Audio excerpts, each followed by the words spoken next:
नमस्कार, news India देख रहे हैं आप और आपके साथ मैं हूं सुरभि तिवारी। और देवभूमि में अब रुक कर लेते हैं खबरों की ओर। जन जन की सरकार जन जन के द्वार अभियान सीएम धामी के निर्देश पर शुरू हुआ। इस अभियान के शुरू होने को लेकर के जनता का अब व्यापक तौर पर समर्थन भी मिल रहा है। अब तक 50,000 से ज्यादा आवेदन प्राप्त हो चुके हैं। बड़ी संख्या में शिकायतों और समस्याओं का समाधान भी हो रहा है। पहले जनता को दफ्तरों के चक्कर लगाने पड़ते थे, ये सीएम की ओर से कहा गया। मुख्यमंत्री पुष्कर सिंह धामी के निर्देश पर शुरू किए गए जन जन की सरकार जन जन के द्वार अभियान को जनता का व्यापक समर्थन मिलता हुआ अब देखने को मिल रहा है। और इस अभियान के तहत में अब तक 50,000 से ज्यादा लोग आवेदन कर चुके हैं, जिनमें से बड़ी संख्या में लोगों की समस्याओं का समाधान भी किया जा चुका है। सरकार इस अभियान को लेकर के पूरी तरह गंभीर नजर आ रही है। मुख्यमंत्री पुष्कर सिंह धामी ने हाल ही में एक समीक्षा बैठक कर अधिकारियों को स्पष्ट निर्देश दिए, दिव्यांग, असहाय और जरूरतमंद लोगों के घर तक पहुंच करके उनकी समस्याएं सुनी जाए और मौके पर समाधान सुनिश्चित किया जाए। मुख्यमंत्री का ये भी कहना है कि पहले आम जनता को अपनी समस्याओं के समाधान के लिए दफ्तरों के चक्कर लगाने पड़ते थे, जिससे पैसे और समय दोनों की बर्बादी होती थी। इसी को ध्यान में रखते हुए सरकार ने यह निर्णय लिया कि अब अधिकारी खुद जनता के द्वार पर जाएंगे ताकि लोगों को राहत मिल सके।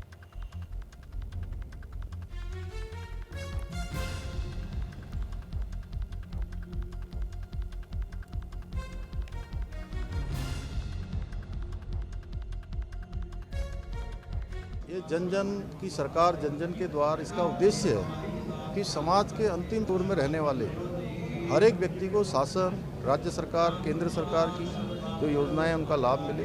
जो लाभार्थी योजनाएं चल रही हैं उन योजनाओं के लिए उनको कहीं भटकना न पड़े। दूर दराज के इलाकों से लोगों को आने में जाने में बहुत खर्चा करना पड़ता था, बहुत सारे संसाधन लगाने पड़ते थे, बहुत समय लगाना पड़ता था, बहुत जगह दफ्तरों के चक्कर लगाने पड़ते थे। इससे बचने के लिए कि सरकार और सरकार के सभी विभाग प्रशासन के उनके घर के पास पहुंचेंगे, उनके नज़दीक के पास पहुंचेंगे, उनके द्वार के पास पहुंचेंगे और उन समस्याओं का समाधान करेंगे। सीएम पुष्कर सिंह धामी का सख्त संदेश भी सामने आया। देवभूमि में पाखंड और ठगी के लिए कोई जगह नहीं है। राष्ट्र विरोधी गतिविधियों पर जीरो टॉलरेंस रहेगी, ये सीएम ने स्पष्ट किया। और भेषधारियों साथ ही फर्जी पहचान वालों पर शिकंजा कसा जाएगा। राज्य की कानून व्यवस्था और सुरक्षा सर्वोपरि है। नियमों की सख्ती से लागू करने का निर्णय अटल है।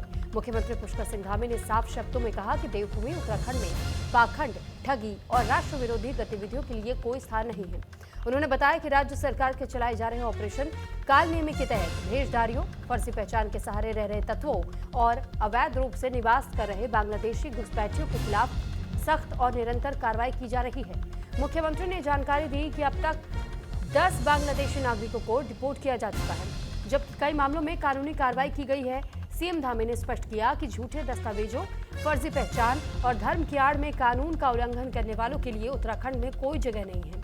सीएम धामी ने यह भी दोहराया कि ये कार्रवाई किसी धर्म या समुदाय के खिलाफ नहीं है, बल्कि राज्य की कानून व्यवस्था, सुरक्षा और देवभूमि उत्तराखंड की अस्मिता की रक्षा के संकल्प का हिस्सा है। उन्होंने कहा कि उत्तराखंड में नियम स्पष्ट है और उन्हें सख्ती से लागू करना ये अटल निर्णय है।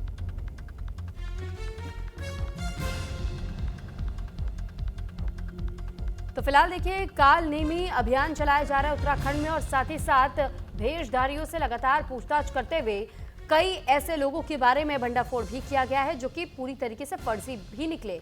और इसी को लेकर के मुख्यमंत्री खुद ये स्पष्ट कह चुके हैं कि जीरो टॉलरेंस की नीति इस मामले में अपनाई जाएगी। अगर कोई भी फर्जी किसी भी तरीके की भेषधारी करके और वो लोगों के बीच में पहुंचता है, अपनी पहचान छिपाता है, तो फिर उनके खिलाफ कानूनी कार्रवाई की जाएगी। और ये उत्तराखंड को क्योंकि देवभूमि के रूप में भी जाना जाता है और उस देवभूमि की सुरक्षा और कानून व्यवस्था को बनाए रखने के लिए ये कदम उठाया गया है।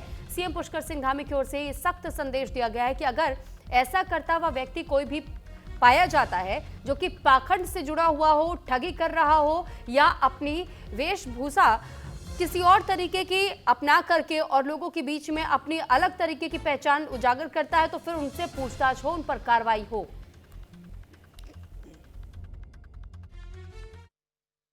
देवभूमि उत्तराखंड में धर्म के आड़ में पाखंड, ठगी और राष्ट्र विरोधी गतिविधियां अब नहीं चलेंगी। ऑपरेशन कालनेमी के तहत ढोंगी बाबाओं, फर्जी साधुओं, छद्म भेजदारियों के साथ साथ अवैध रूप से रह रहे बांग्लादेशी घुसपैठियों के खिलाफ कड़ा एक्शन लिया जा रहा है। अब तक 10 बांग्लादेशी नागरिकों को डिपोर्ट किया जा चुका है और शेष मामलों में गिरफ्तार कर विधिक कार्रवाई जारी है। तो बीजेपी नेता बिट्टू कर्नाटक ने एक प्रेस कॉन्फ्रेंस कर कहा कि नगर निगम अल्मोड़ा लगातार विकास कार्य कर रहा है और पिछले 1 साल में 2 करोड़ 77 लाख से सुधारीकरण के निर्माण कार्य नगर निगम ने कराए हैं। उन्होंने ये भी कहा कि नगर में 21 पार्किंग बनने जा रही है, बंदर पकड़ने के टेंडर हो चुके हैं और इसके साथ ही उन्होंने पुराने नगर पालिका अध्यक्षों पर कटाक्ष करते हुए कहा कि अगर पुराने अध्यक्षों ने अपना काम गंभीरता से किया होता तो फिर आज नगर निगम और बेहतर स्थिति में होता।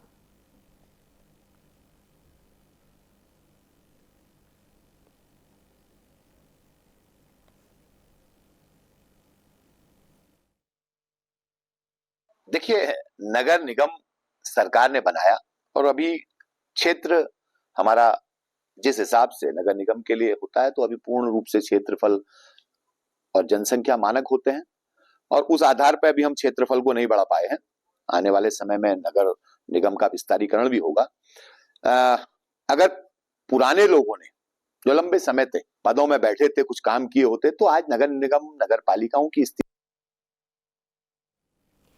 रुड़की के भगवानपुर थाना क्षेत्र के मोहितपुर गांव में मंदिर में तोड़फोड़ की घटना से तनाव बढ़ गया, जहां लोगों ने आरोप लगाया कि एक युवक ने मंदिर में घुस करके शिवलिंग को क्षतिग्रस्त किया।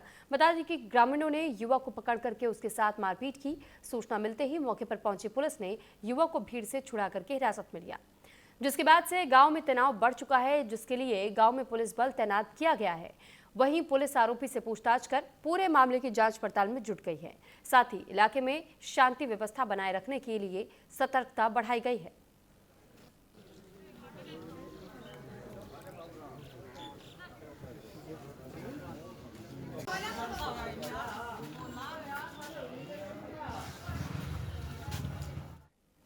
तो भीम आर्मी और आजाद समाज पार्टी के कार्यकर्ताओं ने जा मैक्सवेल हॉस्पिटल बहादुराबाद का घेराव किया, जहां दादूपुर गोविंदपुर निवासी ने बताया कि उन्होंने अपनी पत्नी को पैर की हड्डी टूटने के इलाज के लिए हॉस्पिटल के इमरजेंसी में भर्ती कराया था। पीड़ित के अनुसार अस्पताल ने टेस्ट रिपोर्ट के नाम पर 23,000 रुपए खर्च कराए, जिसके बाद स्टाफ ने यह बताया कि हड्डी के डॉक्टर 1 जनवरी के बाद ही आएंगे और तभी ऑपरेशन किया जाएगा। आजाद समाज पार्टी के प्रदेश महासचिव ने आरोप लगाया, इस अस्पताल में इस तरह की घटनाएं आए दिन होती रहती हैं। उन्होंने कहा कि पीड़ित इलाज कराने आया था, लेकिन उससे इलाज और टेस्ट रिपोर्ट के नाम पर 23,000 रुपए ले लिए गए और ऑपरेशन के लिए 1 जनवरी तक भर्ती रहने को कहा है। साथ ही प्रतिदिन 12,000 रुपए का खर्च बताया गया है। उन्होंने चेतावनी दी कि जब तक डॉक्टर और अस्पताल स्टाफ पीड़ित से माफी नहीं मांगते और खर्च किए गए रुपए वापस नहीं लौटाते, तब तक धरना प्रदर्शन जारी रहेगा।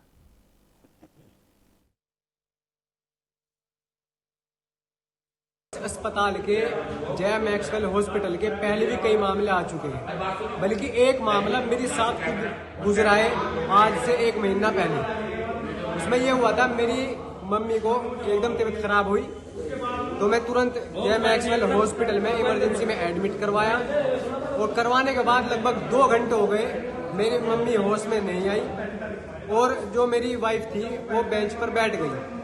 बेंच पर बैठने के बाद डॉक्टर प्रशांत कुमार आता है, आते ही मेरी वाइफ के साथ में अब शब्द का उपयोग करता है और उसे कहता है कि गंवार तुम्हें यही तमीज सिखाई गई है। लगातार इसमें मरीज जो आते हैं उनके साथ में लूट मचाई की जाती है। डॉक्टर इनके पास नहीं है, कंपाउंडर से इलाज करा रहे हैं। कोई भी डॉक्टर इनके जो आ रखे हैं वो सारे छुट्टी बजा रखे हैं। और जो हमारा एक पेशेंट यहाँ पे आया था, एक कार्यकर्ता है हमारा भीम आर्मी आजाद समाज पार्टी का, तो वो जब आया उसके पैर, महिला थी वो गिर गई गिरने से और उसके पैर में चोट आ गई। तो इन्होंने सबसे पहले सर्वप्रथम पूछा कि भाई आयुष्मान कार्ड आपके यहाँ चल रहा है? जो गरीब आदमी मजदूर आदमी वहीं जाता है उसी हॉस्पिटल में जहाँ पे आयुष्मान कार्ड चलता हो। मरीज पिछले 3 दिन से यहाँ पे एडमिट है। 3 दिन से कोई दिक्कत नहीं हो रही थी, लेकिन आज शाम से बहुत ज्यादा दिक्कत होनी स्टार्ट हुई। ठीक है, नीचे बहुत ज्यादा भीड़ एकत्रित हो गई, ठीक है ना, और यहाँ का सारा स्टाफ इधर उधर भाग गया उस भीड़ को देख के, और मेरे मरीज के पास ना पानी है, ना इलाज के लिए डॉक्टर है, कोई भी अवेलेबल नहीं हो पा रहा है। मैं बार बार बेल बजा रहा हूँ कि कोई, मैं नीचे भी देखने गया लेकिन कोई अवेलेबिलिटी मुझे नहीं मिल रही है और मरीज बहुत परेशान है। दोपहर तक तो सब ठीक चल रहा था, दोपहर के बाद से अभी कोई भी दवाई लगाने के लिए नहीं है। आपको अभी क्या दिक्कत हो रही है? अभी मैं पेट दर्द और उल्टी की वजह से एडमिट हुआ। कोई आपको स्टाफ या डॉक्टर देखने आए? नहीं, अभी 4 बजे के बाद से कोई भी डॉक्टर, कोई भी स्टाफ नहीं आ पा रहे हैं।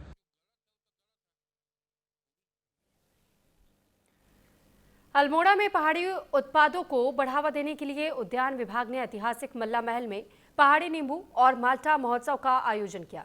इस दौरान मुख्य उद्यान अधिकारी ने कहा कि पहाड़ी उत्पादों को बढ़ावा देने और काश्तकारों को बाजार उपलब्ध कराने के उद्देश्य से इस महोत्सव का आयोजन किया जा रहा है।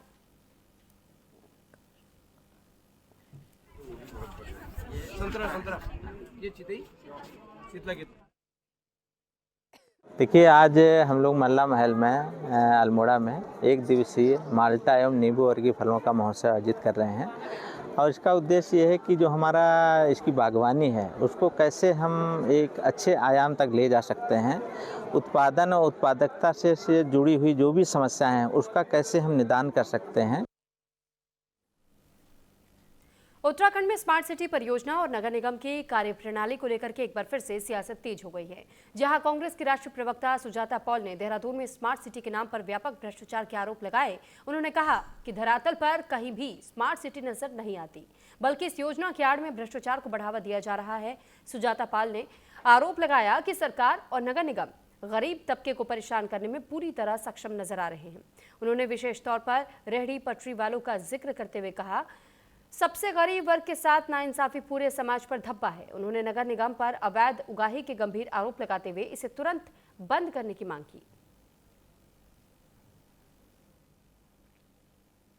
देखिए, ये तो बिल्कुल साफ है कि ये स्मार्ट सिटी बनी है और यहाँ पर भ्रष्टाचार व्याप्त है, क्योंकि स्मार्ट सिटी नज़र नहीं आई और जो गरीब आदमी होता है उसका उत्पीड़न कैसे किया जाए उसमें ये सरकार सक्षम है। तो नगर निगम में कुछ बदला नहीं है। हमने तो देखा था कि जो महापौर हैं उनका प्रचार किस प्रकार से हुआ, कि किस मुद्दे पे हुआ। हाँ, ये ज़रूर है कि आज अगर हमारे जो रेहड़ी पटरी वाले हैं, जो सबसे गरीब तबका है, अगर उनके साथ कोई भी नाइंसाफी होती है तो वो हमारे ऊपर एक धब्बा है।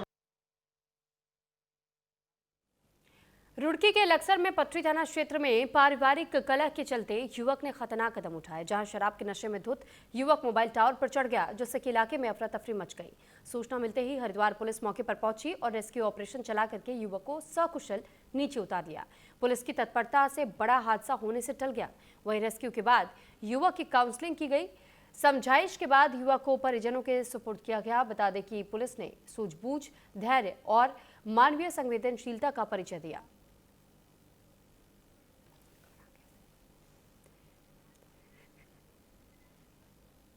ये तस्वीरें भी हम आपको दिखा रहे हैं और इस तस्वीर में आप इस लाल घेरे के भीतर जिस शख्स को देख रहे हैं, बताया ये जा रहा है कि यही शख्स जो शराब के नशे में वो टावर के बिल्कुल ऊंचाई पर चढ़ गया था और जिसके बाद पुलिस को सूचना दी गई। पुलिस मौके पर पहुंची, यहां पर इस शख्स को समझाइश दी गई और जैसे तैसे करके उसे टावर से नीचे उतारा गया और इसके बाद उसे समझा बुझा करके और फिर परिवार के पास दोबारा से सौंप दिया गया। हालांकि जब इस तरीके के मामले सामने आते हैं तो कई सारे सवाल भी खड़े होते हैं कि आखिर जब ऐसे ऊंचे टावरों पर आप चढ़ते हैं तो फिर आप ये भी सोचिए कि आपके परिवार में कितने लोग हैं। अगर आपको कुछ भी होता है तो फिर इसकी जवाबदेही किसकी बनती है, किसकी जिम्मेदारी तय होगी। हरिद्वार में हिस्ट्री शीटर विनय त्यागी की मौत का मामला सामने आया। ऋषिकेश एम्स में दरअसल इलाज चल रहा था विनय त्यागी का, जिस दौरान यह खबर सामने आई कि एम्स में इलाज के दौरान ही मौत हो चुकी है और आरोपी पर पेशी पर ले जाते समय ही बताया जा रहा था कि हमला हुआ था। इस हमले में पुलिस के 2 जवान भी घायल हुए। हरिद्वार जिले के लक्सर क्षेत्र में उस समय अफरा तफरी देखने को मिली जब रुड़की जेल से लक्सर कोर्ट में पेशी के लिए ले जाए जा रहे कुख्यात अपराधी विनय त्यागी पर बाइक सवार बदमाशों ने फायरिंग खोल दी और हमले में विनय त्यागी और पुलिस काफिले के 2 कांस्टेबल घायल हो गए। घटना लक्सर फ्लाईओवर के पास की बताई जा रही है, जिसके बाद से पुलिस ने सभी घायलों को इलाज के लिए अस्पताल में भर्ती कराया, लेकिन आज इलाज के दौरान हिस्ट्री शीटर विनय त्यागी की मौत हो गई। बता दें कि ऋषिकेश एम्स में इलाज चल रहा था, वहीं मौत की सूचना मिलते ही मौके पर हरिद्वार पुलिस एम्स पहुंची और शव को कब्जे में लेकर के पंचनामा भर पोस्टमार्टम के लिए भेज दिया गया। कानूनी कार्रवाई की प्रक्रिया शुरू की गई। बता दें कि पोस्टमार्टम एम्स ऋषिकेश में ही कराया गया और साथ ही साथ वही मौत की आधिकारिक पुष्टि एम्स के जनसंपर्क अधिकारी डॉक्टर श्रीलाय मोहंती ने दी। वहीं इस मामले को लेकर हिस्ट्री शीटर विनय त्यागी की बहन सीमा त्यागी ने गंभीर आरोप भी लगाए।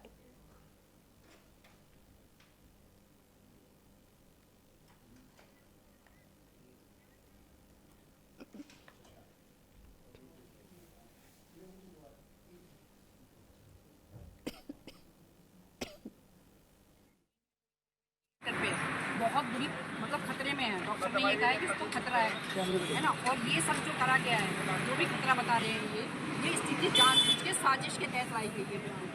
शुरू से ही मैंने मीडिया को पहले भी बताया है कि 750 करोड़ रुपये का मामला है, जो ईडी के छापे की वजह से था। वो यहाँ पे हॉस्पिटल में एडमिट है, वेंटिलेटर पे, बहुत बुरी खतरे में है। डॉक्टर ने ये कहा है कि उसको खतरा है ना, और ये सब जो करा गया है, जो भी खतरा बता रहे हैं, ये स्थिति जानबूझ के साजिश के तहत लाई गई है। शुरू से ही मैंने मीडिया को पहले भी बताया है कि 750 करोड़ रुपये का मामला है, जो ईडी के छापे की वजह से था। वहीं हरिद्वार गोलीकांड में 4 गोलियां लगने से गंभीर रूप से घायल विनय त्यागी की इलाज के दौरान एम्स ऋषिकेश में मौत हो गई। बता दें कि गोली लगने के बाद विनय त्यागी को गंभीर हालत में एम्स में भर्ती कराया गया, जहां उन्होंने अंतिम सांस ली। मृतक के शव का पंचनामा भरकर के पोस्टमार्टम के लिए एम्स के मोर्चरी में लाया गया। घटना की सूचना मिलते ही लक्सर की सीईओ नताशा सिंह मौके पर पहुंची। किसी भी अप्रिय स्थिति से निपटने के लिए मोर्चरी के बाहर भारी पुलिस बल को तैनात किया गया था। मोर्चरी के बाहर मौजूद परिजनों और रिश्तेदारों में शोक की लहर है। परिजनों का रो रो कर बुरा हाल है। मृतक के परिजनों ने बताया कि सुबह करीब 7 बजे उन्हें विनय त्यागी की हालत का पता चला, जो कि गंभीर होने की सूचना मिली थी। अस्पताल पहुंचने पर उन्हें उनकी मौत की जानकारी दी गई। पुलिस मामले की गंभीरता से जांच कर रही है और पोस्टमार्टम रिपोर्ट के आधार पर आगे की कानूनी कार्रवाई भी की जाएगी।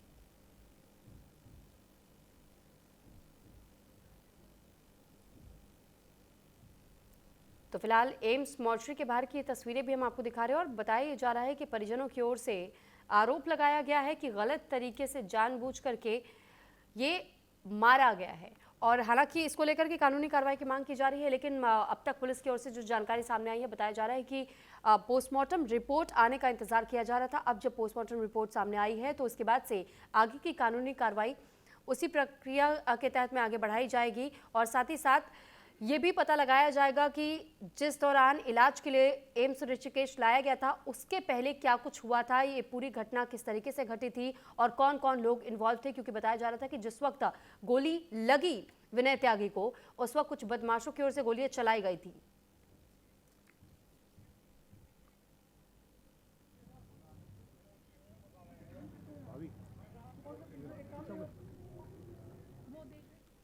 नए साल की शुरुआत में उत्तराखंड को एक बड़ी सौगात मिलने जा रही है।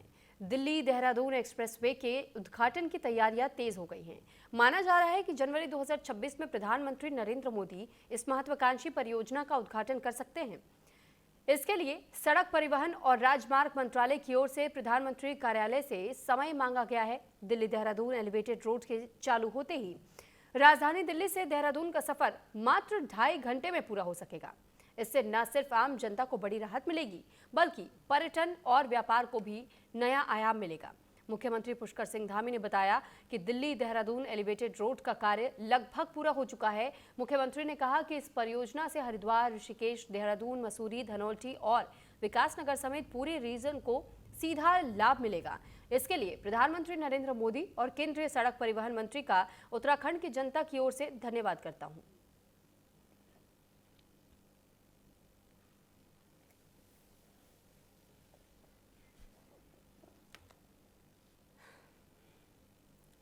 तो फिलहाल अगर आप भी उत्तराखंड जाने का सोच रहे हैं तो थोड़ा सा सब्र कर लीजिए, क्योंकि जैसे इस एलिवेटेड एक्सप्रेसवे का उद्घाटन होगा तो फिर जो अब तक दूरी देखनी पड़ती थी, यानी कि जो आपको 3 से 4 घंटे का समय लगता था, अब वो समय सीमा यानी वो अवधि और कम हो जाएगी। महज 2 से ढाई घंटे का समय अब आपको दिल्ली से उत्तराखंड जाने के लिए लगेगा इस एलिवेटेड एक्सप्रेसवे की शुरुआत होते ही।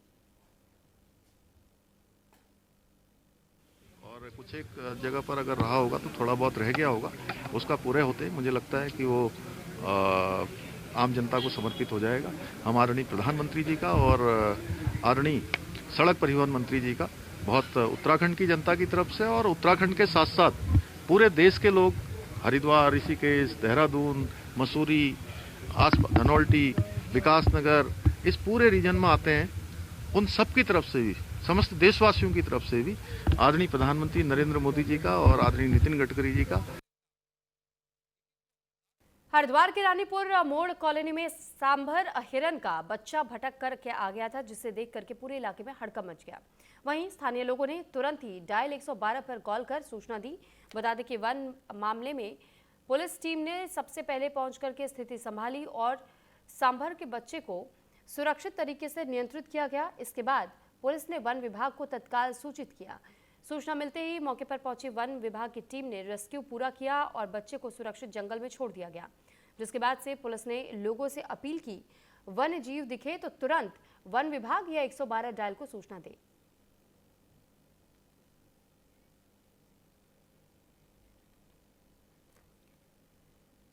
चंपावत जिले के बाराकोट ब्लॉक में गुलदारों ने काफी आतंक मचाया हुआ है और जहां बीते दिन धड़गड़ा में आदमखोर गुलदार ने एक व्यक्ति को मौत के घाट उतार दिया। बता दें कि अभी तक जिले में गुलदार 2 लोगों को मौत के घाट उतार चुका है और 3 से ज्यादा महिलाओं को घायल भी कर चुका है। गुलदार के आतंक को देखते हुए वन विभाग ने बाराकोट क्षेत्र में कई जगह पिंजरे लगाए थे। वहीं वन विभाग के लगाए गए इस पिंजरे में एक गुलदार फंस भी गया। ग्रामीणों की सूचना पर वन विभाग की टीम मौके पर पहुंची और गुलदार को कब्जे में लेकर के लीसा डिपो ले गए, लेकिन अभी साफ नहीं हो पाया है कि ये धरगड़ा का आदमखोर गुलदार है या कोई और। बता दें कि अभी तक वन विभाग 4 गुलदार को पकड़ चुका है।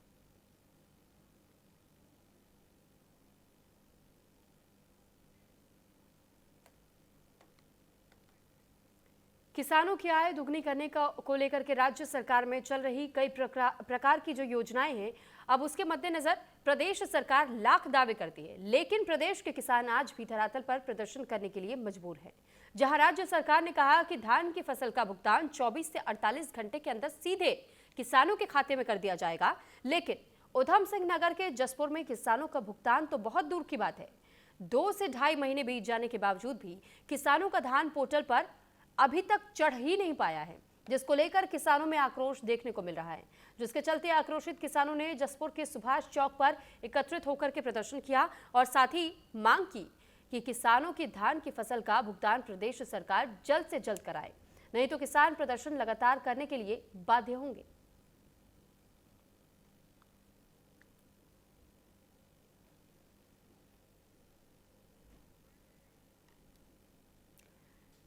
तो फिलहाल धान की फसल के भुगतान को लेकर के किसानों में नाराजगी है। किसानों का ये कहना है कि अब तक उन्हें भुगतान नहीं किया गया है, जबकि सरकार की ओर से साफ स्पष्ट है कि महज 48 घंटे के भीतर ये भुगतान हो जाना चाहिए। और अब इसी वजह से किसानों का ये कहना है कि हम बाध्य हो चुके हैं, हम मजबूर हो चुके हैं कि हमें धरना प्रदर्शन करना पड़ रहा है और अगर जल्द से जल्द भुगतान नहीं किया गया तो फिर ये धरना आगे भी जारी रहेगा और शायद ये धरना प्रदर्शन आगे तेज भी हो सकता है। 2025 में किसानों इसी मामले को लेकर है कि 2-2 ढाई महीने हुए किसानों को अपना धान दिए हुए मंडी में एसएमआई के मार्फत। अभी तक तो जो इनका रूल है वो 48 से 72 घंटे में किसान के खाते में पेमेंट आने का है। 2-2.5 महीने हो गए और अभी तक ये पता लगा है, पेमेंट तो बड़ी दूर की बात, अभी तक धान नहीं इनका चढ़ा और ये विभाग के लोग कह रहे हैं कि भाई हमारा पोर्टल खत्म हो गया। लाखों कुंटलों के हिसाब से जसपुर को और जिले को टारगेट मिला। और इसी के साथ यहाँ रुकते हैं एक छोटी सी ब्रेक के लिए।